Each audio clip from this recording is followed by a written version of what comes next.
मावशांना मी चाललेले आहे शाळेला। सर्व मावशांना काकांना प्रजासत्ताक दिनाच्या खूप खूप शुभेच्छा। श्री स्वामी समर्थ मैत्रिणींनो, आजच्या व्हिडिओमध्ये तुमचे स्वागत आहे। सगळ्या ताईंना दादांना आजच्या 76व्या प्रजासत्ताक दिनाच्या खूप खूप शुभेच्छा। आणि मुलं किती छान दिसतात बघा शाळेच्या ड्रेसमध्ये। आणि आज मी सकाळी उठून आंघोळ वगैरे झाली, सडा रांगोळी झाली आणि उठल्या उठल्या मी वांग्याचं भरीत बनवत आहे।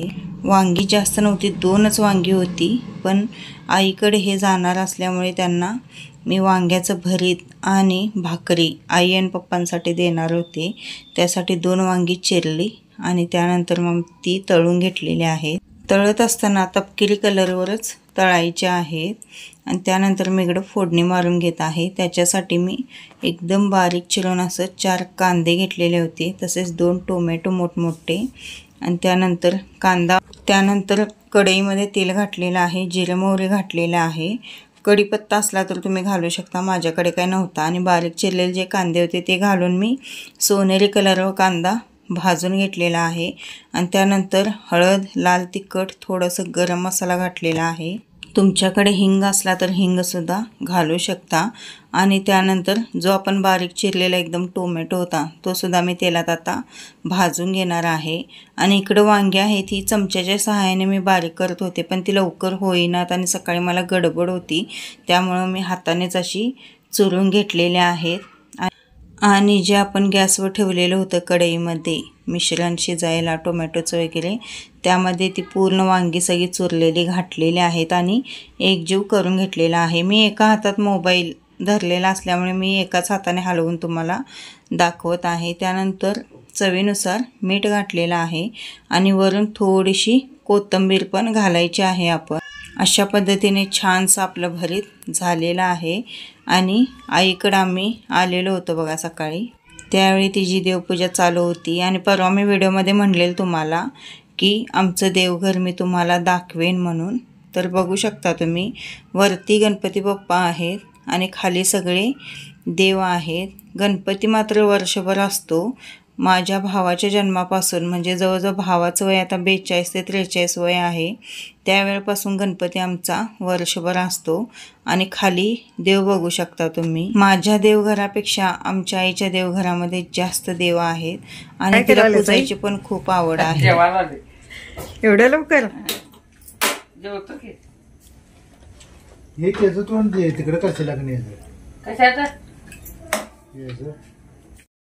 ग बोल की, बोल की ग। शुभ सकाळ म्हण। शुभ सकाळ। दूध आणून द्यायचं जरा, राहून दे राहून दे, हाय तसा दे। बघ्या का झालाय, असून दे की, दे नको। काढलीस ते घऱ्या खाल्ल्या मग कवा येणार? येतो की आता, चल सांगत लगेच लगेच काय द्यायचं, हात गेल्यावर आठवण येते मग। आई ही आईच असते, कारण तिची ओढ मुलांच्या बद्दल ही वेगळीच असते। तिला मुलांना काय देऊ आणि काय नको असं होतं। आणि देव बघू शकता आमच्या घरातले, आणि ती रोज जवळजवळ 2 ते 2.5 तास देवपूजेसाठी बसते। आणि घरातून निघताना काय देऊ काय नको असं सारखं आठवत असतं। एक सीताफळसुद्धा झाडाला लागले, तर ते सुद्धा तिनं ठेवलेलं होतं द्यायसाठी। आणि हे साहेब बघा शाळेतनं आले आणि जिलेबी खात बसलेले आहेत। आमच्या इकडे 200 रुपये किलो जिलेबी होती। तुमच्या इकडे कशी होती ते पण मला कमेंटद्वारे नक्की सांगा। आणि उन्हाचा तडाखा खूप वाढलेला आहे मैत्रिणींनो, सगळ्यांनी काळजी घ्यायची आहे। लहान मुलांना वगैरे आता उन्हात खेळायला अजिबात द्यायचं नाही, कारण आता 10:30-11 वाजता, दुपारी 2 वाजता लागतं तसं ऊन लागतं। दुपारी आम्ही परत गावाकडे जाणार आहे, कारण गावाकडे जाऊन पण खूप दिवस झाले। आणि जिलेबी एकदम गरम आणि कुरकुरीत होती। जिलेबी गरम असली तरच खाऊ वाटते, गार झाल्यावर जिलेबी अजिबात खाऊ वाटत नाही। आणि जिलेबीचा कलर पण खूपच चांगला होता। सगळ्यांनी बसून आम्ही दुकानात जिलेबी खाल्ली। आणि त्यानंतर दुपारी मग आम्ही गावाकडे गेलो होतो। गावाकडे जात असतानाच मध्ये आमच्या गावाच्या अलीकडेच एक असा मठ आहे, समाधी मठ, तिथे लहान लहान मुलेसुद्धा त्या मठामध्ये, म्हणजे आश्रम असल्यावानीच आहे, लहान लहान मुलेसुद्धा राहायला आहेत. पण खूप छान व्यवस्था आहे आणि खूप शांत असं वाटतं. आम्ही अधूनमधून असं त्या मठामध्ये जातो. जुनी विहीर पण खूप छान आहे बघा तिकडली. दाखवायला आधी जे पाण्याचे मोठ असतात बघा, ती मोठची विहीर आहे.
पोरांसाठीच पोहायला असं मला वाटतं.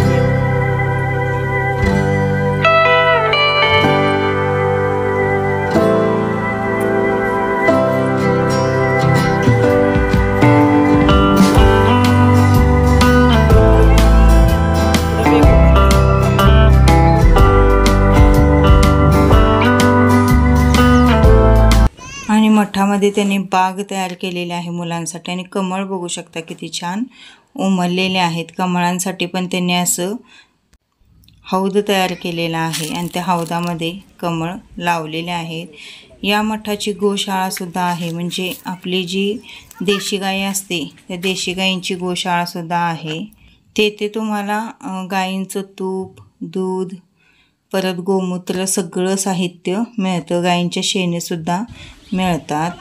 आणि थोडंसं तिथे गेल्यामुळे शांत समाधान वाटलं. काहीतरी वेगळं आपल्याला असं बघायला करायला मिळालं की बरं वाटतं.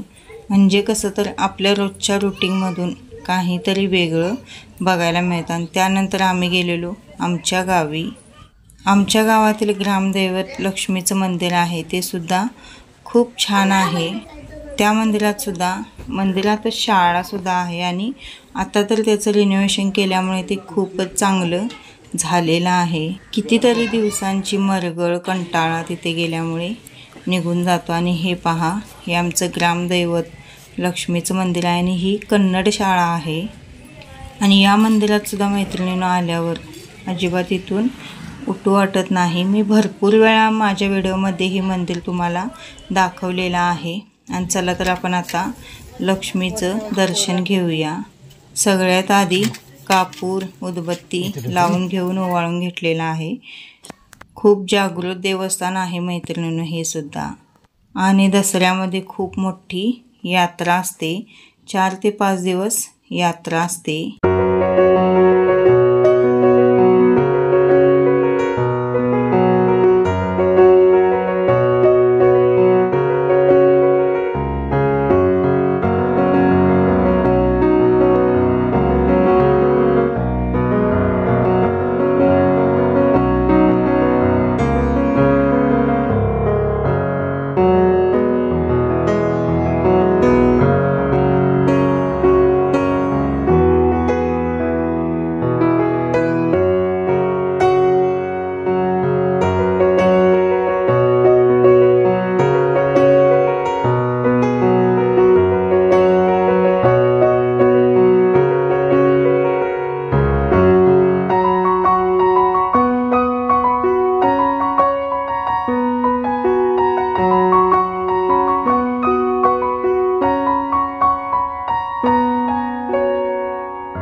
आणि मंदिराच्या बरोबर समोर असा हा नगारखाना आहे. म्हणजे आरतीच्या वेळी ते असा नगारा वाजवतात. भरपूर खेडेगावामध्ये अशी म्हणजे आरतीच्या ठिकाणी असा नगारखाना वाजवतात. भरपूर मंदिरात खेडेगावात आहे. सिटी लेवलला एवढं नाही पण खेडेगावात आहे. आता सिस्टीम बघू शकता त्यांनी त्याचं जे मशीन कसं आहे बघा. ते मी पण पहिल्यांदाच ते मशीन बघत आहे. पण छान वाटतं असं. आपली जी जुनी संस्कृती आहे ती खरं तर जपली पाहिजे, कारण पुढच्या पिढीला मग त्यामुळेच त्या सगळ्या वस्तूंची ओळख होते. आणि ही अशी खाली शाळा आहे. शाळेचं हे ग्राउंड आहे. आज प्रजासत्ताक दिन असल्यामुळे तसं आखून वगैरे ठेवलेलं होतं. आणि संध्याकाळचं वातावरण किती छान दिसत आहे. खेडेगावातलं वातावरण हे खूप छान असतं. सिटी लेवलला सगळं कोंडूनच अजिबात अशी मोकळी हवा म्हणून मिळत नाही. खरं खेडेगावात बघा तुम्ही कुठं पण बसा, परत कुठं पण झाडे लावा आणि कुठं पण फिरा, काहीही वाटत नाही. तसं सिटी लेवलला सगळ्या गोष्टीला बंधन असतं. सगळ्या गोष्टीला भीती असते. भिवून राहावं लागतं.